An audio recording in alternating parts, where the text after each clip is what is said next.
In Deuteronomy 32, we learn about Moses' death and burial in Africa.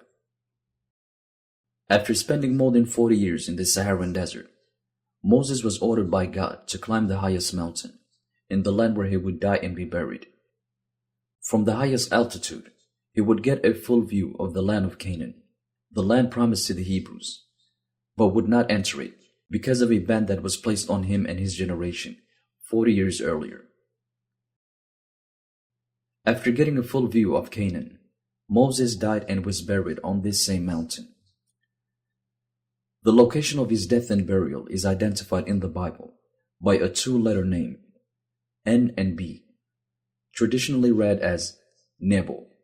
Get thee up into this mountain Abarim, unto Mount Nebo, which is in the land of Moab, that is over against Jericho. And behold the land of Canaan, which I give unto the children of Israel for a possession.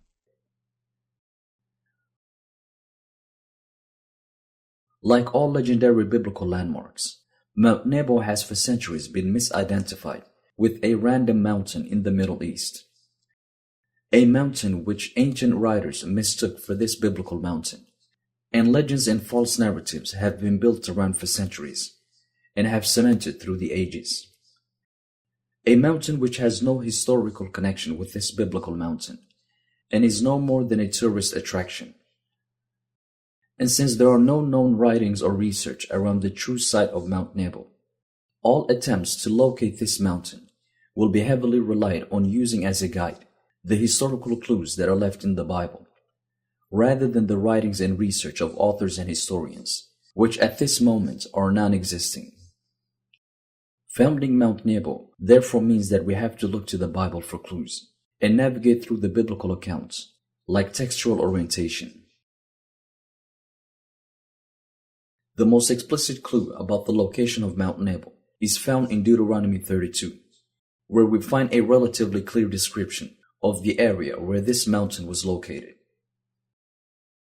In this verse, we are provided with three clues: Abarim, Jericho, and Moab. Abarim, mentioned only 4 times in the Hebrew Bible, we find no useful information about this name or the site that it represented, other than that it was the name of some mountain range in the land of Moab. Jericho, a city located on the banks of biblical Jordan River.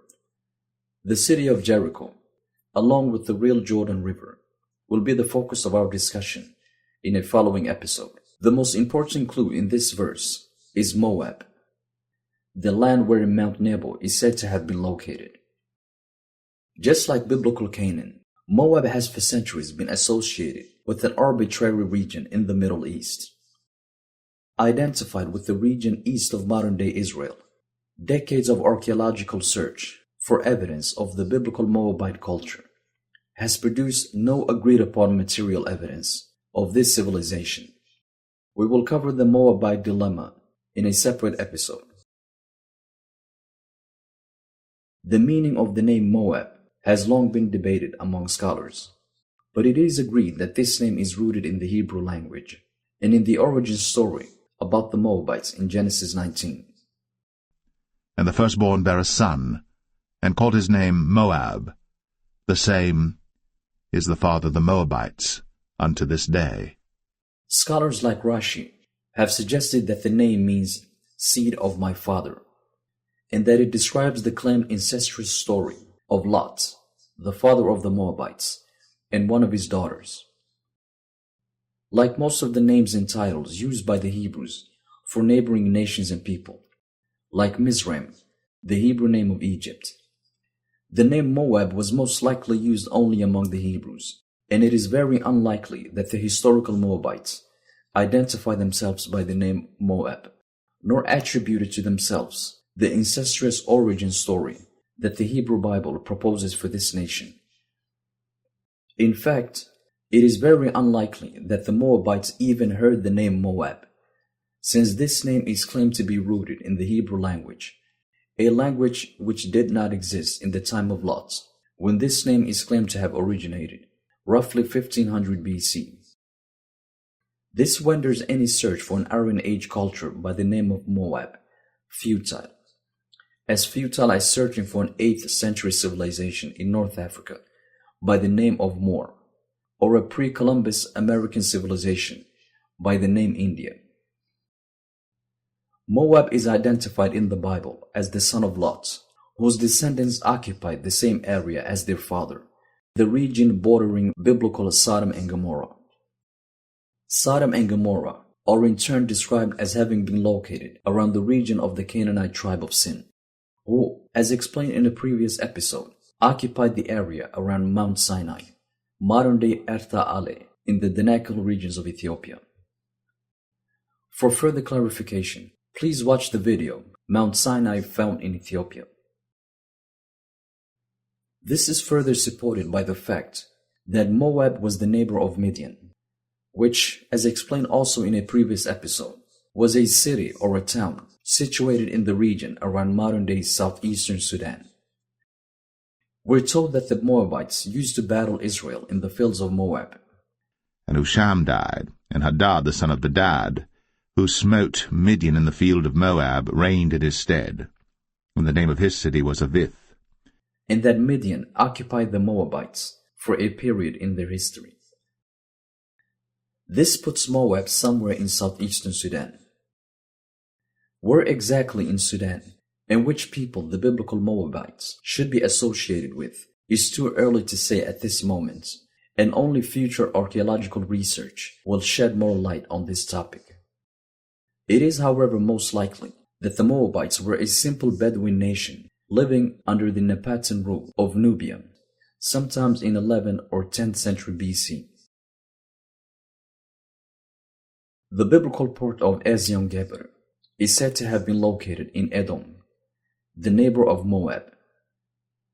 As King Solomon's main seaport, from which he used to send expeditions, this port, we're told, was located on the shores of the biblical Yam Suf, the Nile River.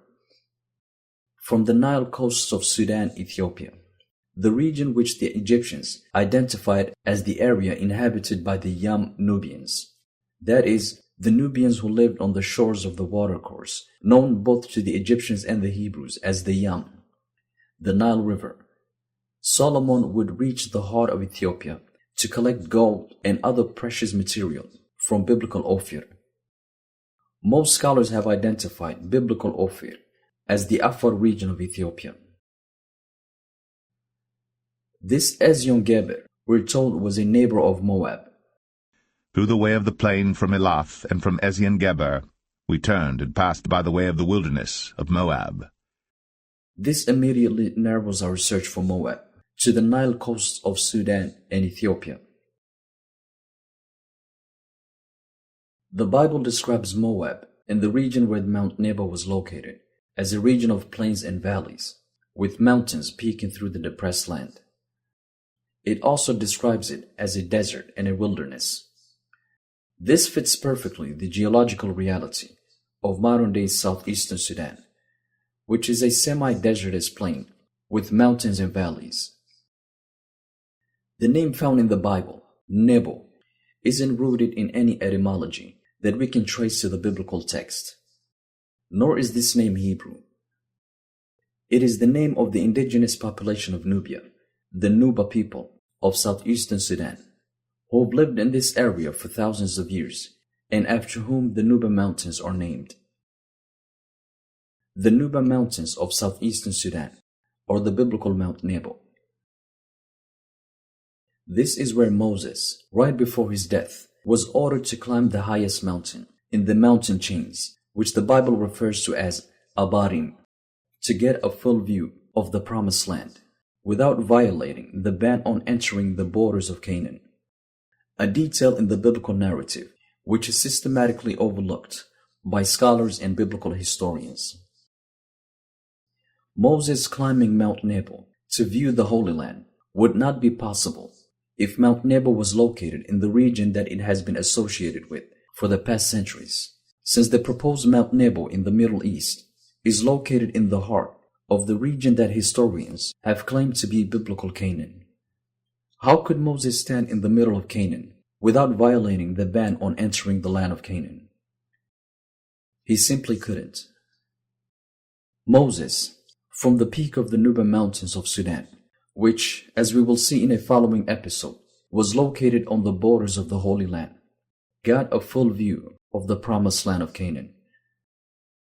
He got a view of central and northern Ethiopia.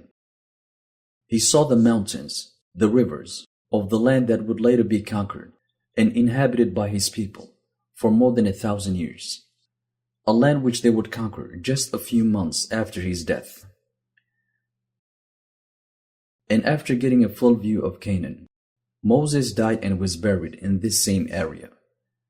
And according to the Bible, Moses was buried by God himself in an undisclosed location, where his body lies to this day, somewhere in the troubled Darfur region of southeastern Sudan.